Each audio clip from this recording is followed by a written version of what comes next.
Muy buenas a todos y bienvenidos a un nuevo vídeo, en este caso otro vídeo de opinión, donde vamos a hablar un poquillo del precio de mercado de los videojuegos en el mundo del coleccionismo e intentaríamos un poco desgranar pues aquellos principios fundamentales por los que se mueve este parámetro de mercado que es el precio de los videojuegos, ¿no? Así que nada, metemos la intro y comenzamos.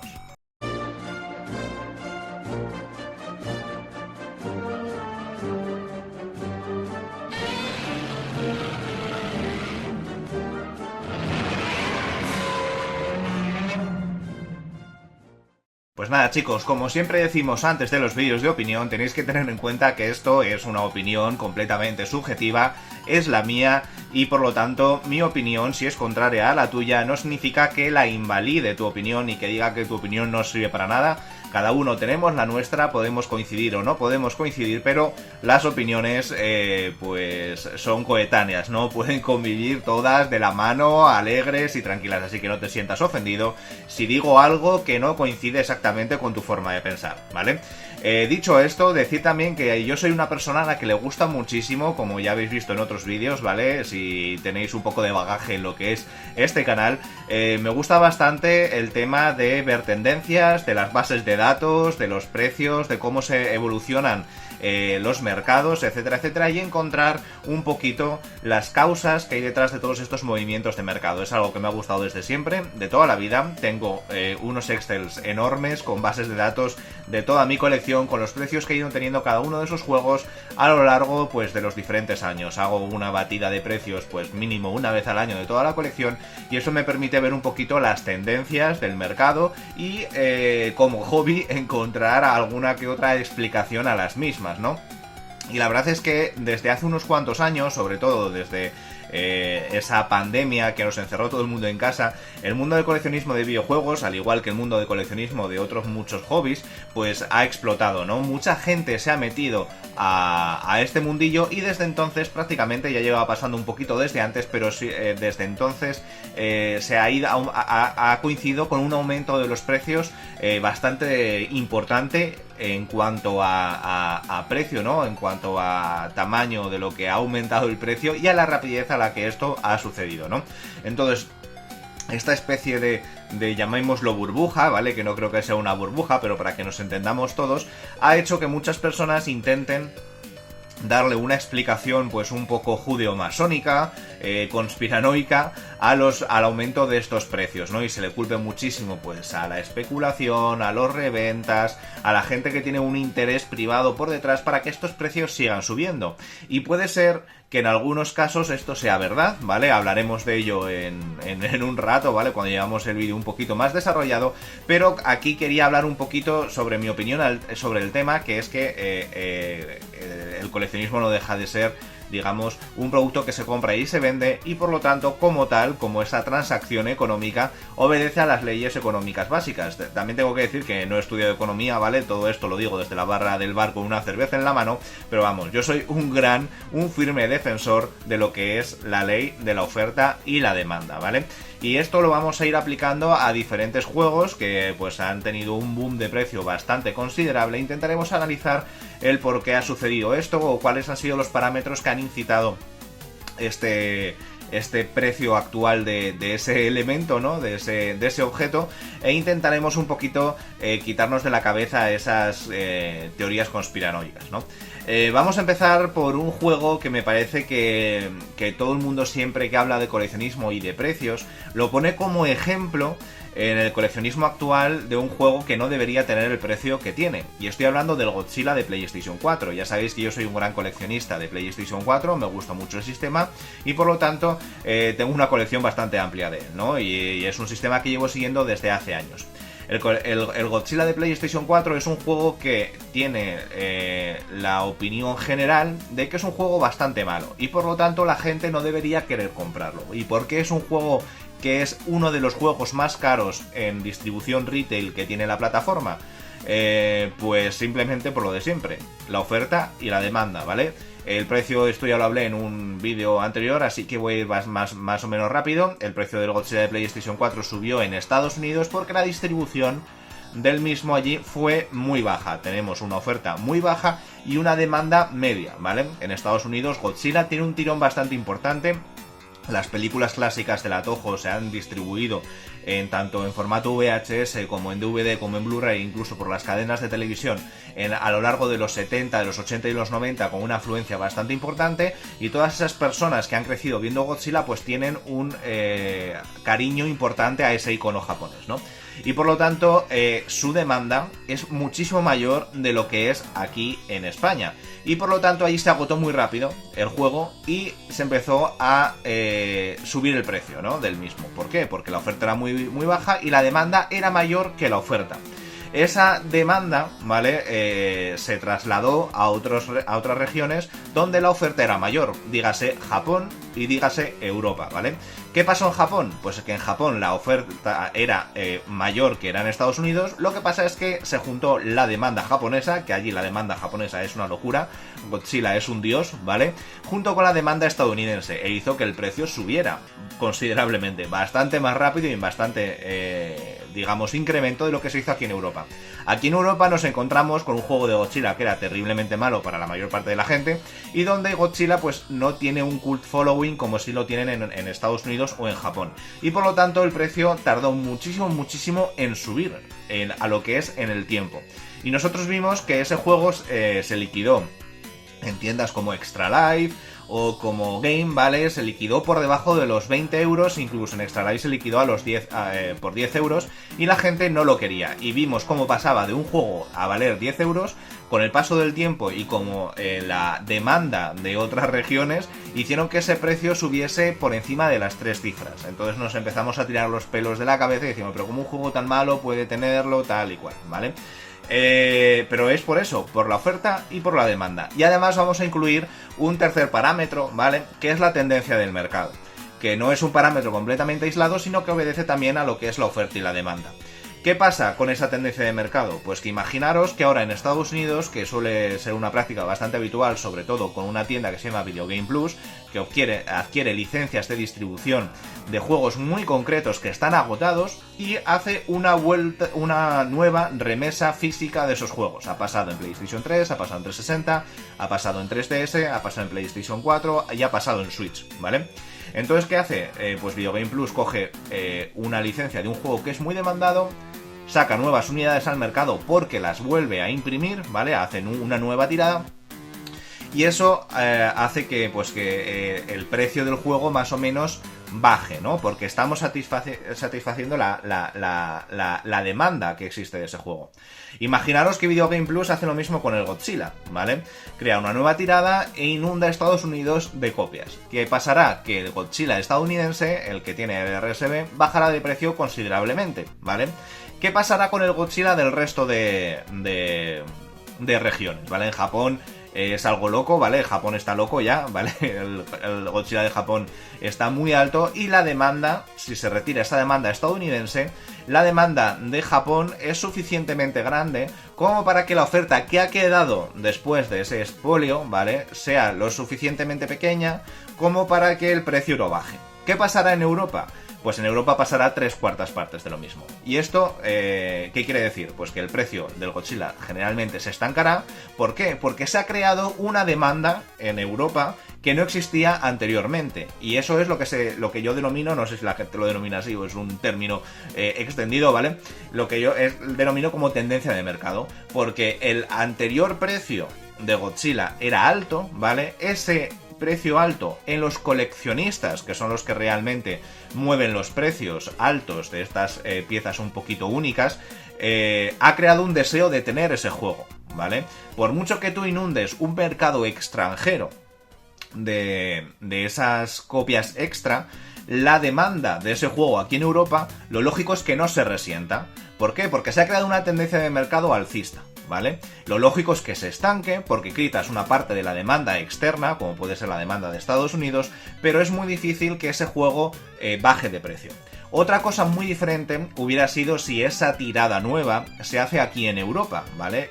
Con lo cual la oferta dentro de este mercado, digamos limitado, que es el europeo, aumentaría, la demanda seguiría igual, ¿vale? Y eso haría que el precio bajase relativamente, ¿vale? También tenemos que ver un poquito porque Europa es un poco raro, porque tiene la distribución española, la distribución italiana, la distribución francesa, de Reino Unido, etcétera, etcétera, etcétera, ¿no? Pero vamos, creo que nos entendemos y que he intentado dejar un poquito claro lo que es esa tendencia de mercado, ¿no? Cuando un precio o un juego tiene un precio de tendencia alcista, pues al final, independientemente de una intervención externa en otro mercado, aunque quitemos esa demanda de otra región, esa tendencia hace que se mantenga el precio, ¿vale? Pero vamos, esto ha pasado también, por ejemplo, con el Space Blaze de Nintendo Switch, un juego que fue producido a unas cantidades irrisorias y que posteriormente fue retirado del mercado y únicamente se llegaron a distribuir ciertas copias en España, ¿vale? Es un juego, junto también con el de PlayStation 4, que ha alcanzado cifras bastante altas de venta, en torno a, pues, a los 200 y pico euros precintado. Es un juego que es terrible, es uno de los peores shoot 'em ups que hay para el catálogo tanto de PlayStation 4 como de Switch, pero la gente, debido a que la demanda del juego era muy alta porque era un juego raro, ¿vale? Y la oferta era muy pequeña porque era un juego raro, ha conseguido aumentar de precio. ¿Qué pasa? Que debido a la naturaleza del propio juego, de la distribución del mismo, en el que las copias fueron retiradas de la venta y únicamente estuvo a la venta como unas 2 semanas, eso no hace que todas las copias del juego desaparezcan. Tenemos que recordar que tanto Sony como Nintendo tienen un número de copias mínimo para cada una de las tiradas de los videojuegos. Creo que Nintendo Switch eran, no sé si eran de 2000 o 3000, y de PlayStation 4 es de 1000 unidades. Para la distribución europea de ese juego se hicieron una tirada X de copias, se retiraron del mercado y esas copias han estado pues en varios almacenes. ¿Qué pasa? Pues con el tiempo han ido saliendo cajas de distribución. La primera que salió fue Nintendo Switch, salió en una tienda en eBay de Reino Unido e hizo que el precio del juego se desplomase desde los casi 200 euros, ¿vale? A 30 euros. ¿Por qué? Porque había entrado una oferta nueva, ¿vale? Y esa demanda, que era únicamente de coleccionistas de Switch, que quería ese juego, la absorbió y por lo tanto hizo que el precio del mercado bajase drásticamente. Con el tiempo este precio ha ido aumentando otra vez, no a cotas tan altas, no pasamos de las 3 cifras, pero sí que es un juego que se vende entre los 50 y los 70 euros. Entonces el precio ha ido aumentando de forma paulatina. Una cosa muy parecida ha pasado con el Space Blaze de PlayStation 4, pero en este caso focalizado esas unidades en Estados Unidos. Han aparecido varias cajas de distribución de la versión PEGI, ¿vale? De la versión europea en Estados Unidos. Y esto ha hecho que aumente la oferta, la demanda disminuya porque mucha de esa oferta ha alimentado a esa demanda ya existente y por lo tanto ha conseguido estabilizar el precio de un juego que estaba actualmente, bueno, hasta hace unos meses, por unos 150-170 euros y actualmente se encuentran copias por 80, 70 o 90 euros. ¿Qué pasa? Que este precio está más estabilizado que el de Switch por lo mismo que hemos dicho antes de Godzilla. Las copias extra que han salido están en Estados Unidos, es más difícil importarla. El importar esas copias encarece el precio de las propias nuevas unidades que aparecen en el sistema, ¿no? Y por lo tanto la disminución de precio ha sido muchísimo más amortiguada y muchísimo más gradual, lo cual no significa que una vez que se agote esa nueva oferta que apareció en Estados Unidos, el precio vuelva a aumentar, ¿vale? Como siempre, porque se ha creado una tendencia de mercado que dice que este juego es un juego que todos los coleccionistas deben tener, ¿no? Porque es un juego raro y por lo tanto si coleccionas rarezas debes tenerlo, y esa tendencia puede hacer que el precio en un futuro vuelva a aumentar una vez que la oferta haya desaparecido, ¿vale?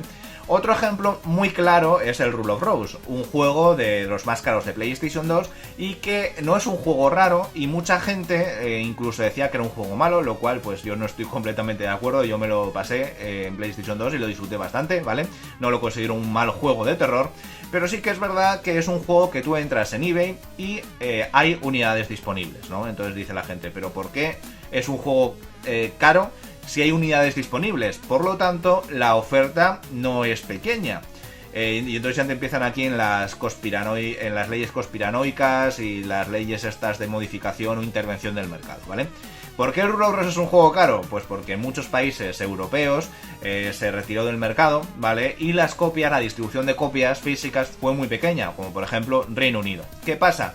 Que allí, en Reino Unido, la oferta de este juego es irrisoria y la demanda es elevada. ¿Por qué? Porque se ha creado una tendencia de mercado que hace que este juego sea un juego coleccionista y que todo el mundo lo quiera. ¿Qué pasa? Que un inglés, lo más lógico, un inglés medio, prefiera pagar 100 euros por una versión española o por una versión italiana o por una versión francesa que los 1000 euros prácticamente que se están pidiendo por una versión de Reino Unido. ¿Y eso qué hace? Disminuir la oferta en el resto de países y por lo tanto además aumenta la demanda en esos países porque se le da el cáliz de objeto coleccionista. Como hemos dicho antes, tendencia de mercado alcista, ¿vale? ¿Y eso qué hace? Pues que el precio siga subiendo paulatinamente. ¿Por qué en eBay tú entras y hay mogollón de oferta? Porque esa oferta es cara, ¿vale? La oferta es cara, no todo el mundo quiere ese juego a ese precio y por lo tanto esa oferta siempre está ahí. Además, todo el mundo sabemos que cuando un juego alcanza ciertas cantidades o cierta cifra alta, ¿vale? Las personas que lo tienen y que no le tienen cierto cariño o es el precio o la necesidad económica es mayor que el cariño que le tienen, es mucho más fácil que pongan su copia a la venta, ¿vale?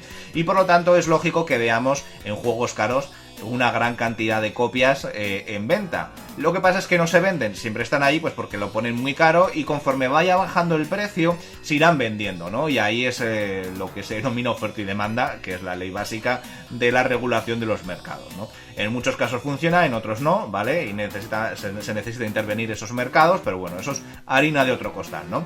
Otro caso muy parecido es al Kwon, ¿vale? El Kwon era un juego de PlayStation 2 de terror también, que no quería ni Perry, es un juego de una calidad mayor al Rule of Rose, y ha tenido pues una presencia bastante baja en lo que era el coleccionismo de PlayStation 2 hasta hace pues 7 años, cuando From Software salió a la palestra pues con toda la explosión de los Souls-likes, con los Dark Souls, Bloodborne, etcétera, etcétera, y la gente descubrió que había un juego de terror de From Software en PlayStation 2.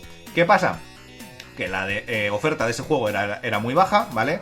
Y de repente aumentó la demanda de una forma pues considerable. ¿Qué pasó? Pues que ese juego pegó un disparo de precio impresionante, ¿vale? Y esto se puede extender prácticamente, a todo el catálogo de PlayStation 2. Tenemos que recordar que PlayStation 2 era una consola que no se vendía o que había una oferta de juegos tremenda, ¿vale? A un precio irrisorio porque la gente que coleccionaba PlayStation 2 era muy pequeña en cuanto a número, ¿vale? Al igual que la gente que jugaba PlayStation 2, porque estamos hablando de la época de PlayStation 3 e incluso comienzo de PlayStation 4. La gente que juega videojuegos estaba centrada en otras consolas, como es lógico, y la gente que coleccionaba, pues no se había centrado todavía en PlayStation 2, salvo 4 mataos que estamos aquí, ¿vale? Básicamente. Entonces, ¿qué pasó? Pues que conforme la gente se fue haciendo mayor, dijo, hostia, yo jugaba PlayStation 2, vamos a coleccionarla, o quiero meterme a coleccionar videojuegos. ¿Qué plataforma es barata para coleccionar? PlayStation 2. ¿Qué pasó? Pues que, sobre todo en el boom coleccionista de la pandemia, donde el número de coleccionistas aumentaron de forma considerable, muchas personas entraron a coleccionar PlayStation 2, por lo tanto, la oferta de los juegos de PlayStation 2, independientemente de que fuese muy grande, la demanda que entró nueva era todavía más grande. ¿Y qué hizo? Pues que la oferta se agotase y, por lo tanto, los precios aumentasen de valor. ¿Estoy contento con esto? ¿Es algo que me guste? Pues no, porque a mí me gustaría comprar todos los juegos que me faltan a 1 euro, 2 euros, 3 euros, 4 euros o 5 euros. Aunque los míos que tengo aquí en la estantería costasen exactamente igual, porque a mí me gusta coleccionarlos, me gusta jugarlos y por lo tanto me da igual que mi colección se devalúe, ¿vale? Pero esto no lo podemos controlar. Estos aumentos de precio, como por ejemplo el de PlayStation 2, obedece a la ley del mercado. La oferta disminuye porque entra nueva demanda, al entrar nueva demanda, el precio sube de las cosas. Es lo normal y es lo lógico, ¿no? Sí que es verdad, y ahora vamos a meternos ya en lo que hemos hablado antes, la teoría esta conspiranoica, la intervención del mercado, que pues mucha gente esto no lo entiende, ¿vale? ¿Por qué? Porque les fastidia que los juegos aumenten de precio, que me pasa a mí también, ¿vale? Porque ellos querrían comprar pues todos esos juegos y que valiesen 5 euros, ¿no? Para jugarlos. ¿Qué pasa? Pues que intentan buscar culpables físicos, ¿no? Alguien al que echar la culpa y que sea el objeto de su ira, ¿no? Y normalmente estos suelen ser pues los reventas, los especuladores, los coleccionistas a los que no les gusta jugar o no les gustan realmente los videojuegos y únicamente están amasando una colección, los inversionistas, etcétera, etcétera. ¿Qué pasa? Pues que muchas veces cuando se le echa la culpa a este tipo de entes, digámoslo así, ¿vale? No es verdad, ¿vale? Porque ya hemos demostrado que la mayor parte del aumento de los precios generalistas, se obedecen a la oferta y a la demanda. Sí que es verdad que ha habido momentos en los que los intereses privados, de inversiones, de empresas, de coleccionistas incluso, han intentado modificar los precios del mercado. ¿Qué pasa? Que para hacer esto necesitas dos factores, ¿vale? En primer lugar, alterar la demanda. Es decir, crear una necesidad ficticia de ese juego. Y en segundo lugar, alterar la oferta, es decir, comprar todas las copias de un juego disponible. Y por lo tanto necesitas una gran cantidad de dinero, un gran conocimiento en el medio que estás coleccionando y muchas personas que te sigan el juego para crear esa demanda ficticia, ¿vale? Esto se ha intentado hacer muchas veces en otros hobbies, sobre todo en el mercado de las Magic, de las cartas, el juego de cartas de Magic the Gathering, que me parece que todo el mundo lo conoce, ¿vale? Yo sigo jugando actualmente y he estado jugando durante muchos años a Magic, y el mundo del coleccionismo dentro de Magic pues es bastante importante, ¿no? Y muchas empresas, sobre todo europeas, que tienen muchos conjuntos de coleccionistas, han intentado falsear el precio de las cartas de Magic porque veían que ahí tenían negocio y han comprado todas las cartas disponibles en prácticamente todos los mercados de segunda mano europeos. Se han gastado una pasta y al final eso no ha ido a ningún sitio, ¿vale? Es muy complicado hacer subir el precio de determinados ítems porque no solo estás tú, hay un mercado y el mercado normalmente se autorregula, ¿vale? Lo mismo ha pasado con el mundo de los videojuegos.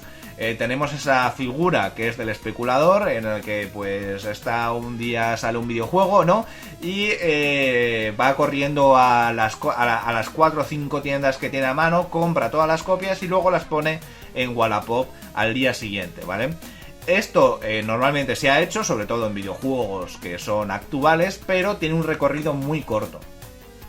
Esas copias normalmente se pueden vender a un precio aprovechando ese ansia, esa tendencia del mercado alcista que ha producido esa gran disminución de la demanda, ¿no? En esa especie de sector nicho de ese especulador, y por lo tanto al día siguiente las puede vender por 20, 30, 40 euros más caras o incluso más, ¿no? Pero eso lo normal es que el mercado se autorregule con el tiempo y eso deje de poder suceder, ¿no? De pasar.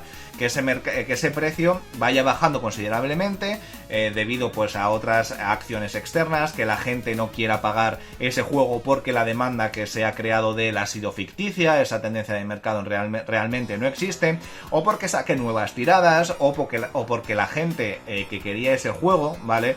Al ser normalmente esto se hace con unidades coleccionistas, al ser un objeto coleccionista es un juego que es todavía más de nicho. Son proclives a pagar ese precio elevado, ¿no? Ciertas personas de ese sector. Cuando esa demanda es satisfecha, el precio tiene que bajar porque no hay nadie que quiera pagar ese precio por ese objeto en particular, ¿no? Y además tenemos que pensar que para ganar esa pequeña cantidad de dinero existe una inversión por parte de ese especulador muy grande de pasta de forma inicial, y además debe tener pues eso, un conocimiento en el tema bastante importante y, como hemos dicho antes, varias personas que le sigan el juego, porque si tú compras lo que ha pasado por ejemplo con el Final Fantasy, ¿vale? Con la edición deluxe del Rebirth, si tú compras 5 unidades, ¿vale? Y las pones a 200 euros, por mucho que tú las pongas a 200 euros, puede que haber una persona o 2 personas o 3 personas fuera de lo que es tu área de selección que las pongan a 150, y por lo tanto las tuyas de 200 nunca se van a vender, ¿vale? Y con todo esto, ya sé que son casos muy concretos, que me estoy yendo un poquito por las ramas, ya sabéis que a mí en cuanto me da por hablar no paro, pero quiero intentar dibujar una especie de panorama aquí un poquito simple y generalista, Para haceros ver un poquito que intervenir un mercado, ciertas personas, los especuladores, las reventas, etcétera, se puede hacer en cierta medida, ¿vale? En muy pequeños grupos, en nichos, ¿vale? Con objetos muy seleccionados, pero que las derivas grandes del propio mercado, los títulos que son caros actualmente, las plataformas como PlayStation 2 que han aumentado de precio considerablemente, se deben a la oferta básica del mercado, que es la oferta y la demanda, ¿vale? Espero que os haya quedado un poquito más claro. Como vuelvo a repetir que este es un tema un poquito peligroso de tocar, ¿vale? Que vuelvo a repetir que esta es mi opinión, que me gusta mucho elucubrar sobre este tipo de cosas, que no estoy blanqueando lo que son los especuladores, ¿vale? Y las personas que van agotando por ahí el stock para luego revenderlo en Wallapop por el doble o el triple de precio, pero que esas personas, esos especuladores, tienen una influencia bastante pequeña en lo que es el coleccionismo a grandes rasgos, ¿vale? Y por lo tanto, si sube el precio de una plataforma entera, como está pasando por ejemplo con Nintendo Switch, ¿vale? Que es una plataforma que es actual, pero que existe una gran cantidad de coleccionistas que están coleccionando ahora mismo Nintendo Switch, por lo tanto los juegos de salida se agotan muy rápido y los juegos que se han agotado tienden a subir de precio porque hay mucha gente metida en el mercado, ¿vale? Hay muchísima demanda. La oferta, aunque sí que es verdad que son tiradas mucho más grandes que su coetánea, que fue PlayStation 4, la demanda de esos juegos es muchísimo mayor y por lo tanto es lógico, es esperable que muchos de esos juegos aumenten de valor. Que ese valor sea sostenible en el tiempo, pues lo dirá pues los dos parámetros que hemos estado discutiendo hasta ahora. Que en el futuro la demanda de esos juegos siga siendo pequeña y que la oferta de los mismos sea siendo mayor que esa demanda. Si todos los coleccionistas de Switch se cansan de Switch y ven todos sus juegos, la oferta aumentará y encima el número de coleccionistas, ¿vale? Estará disminuyendo porque habrá gente vendiendo. ¿Qué pasa? Que si los nuevos coleccionistas que han crecido con Switch siguen teniendo ganas de coleccionar Switch, esa disminución de la demanda se contrarrestará con las nuevas personas que entrarán al hobby y por lo tanto podrán seguir asumiendo esa oferta que va saliendo de los coleccionistas, ¿vale? ¿Qué puede pasar también? Pues que dentro de 10 años los que están ahora jugando a la Switch no les importe el formato físico, ¿vale? Los coleccionistas vendan sus juegos, no haya nadie que absorba esa nueva oferta y por lo tanto el precio se regule a la baja. Todo esto pues son elucubraciones, cada uno tiene su teoría judeo-masónica, pero vamos, estamos viendo que todo esto pues depende prácticamente de lo mismo, la oferta y la demanda. En Switch también, pues eso, la tendencia del mercado, siempre habrá ciertos juegos que se consideran básicos en cualquier colección de Switch y por lo tanto la tendencia del mercado hará que sus juegos sea bastante complicado que baje de precio, ¿no? Pero bueno, yo creo que nos entendemos, creo que he pintado aquí una imagen bastante simple, ¿no? Bastante entendible y me gustaría que me pusieseis en los comentarios vuestra opinión personal, ¿vale? Vuelvo a recordar que esto es la mía, no tiene por qué defenestrar ninguna otra opinión que sea contraria, opuesta o que no sea coincidente y lo interesante de esto es debatir sobre este tema que la verdad es que me parece muy interesante, a mí me gusta bastante y me gustaría conocer vuestra opinión al respecto. Así que nada chicos, espero que os haya gustado el vídeo y nos vemos en el siguiente.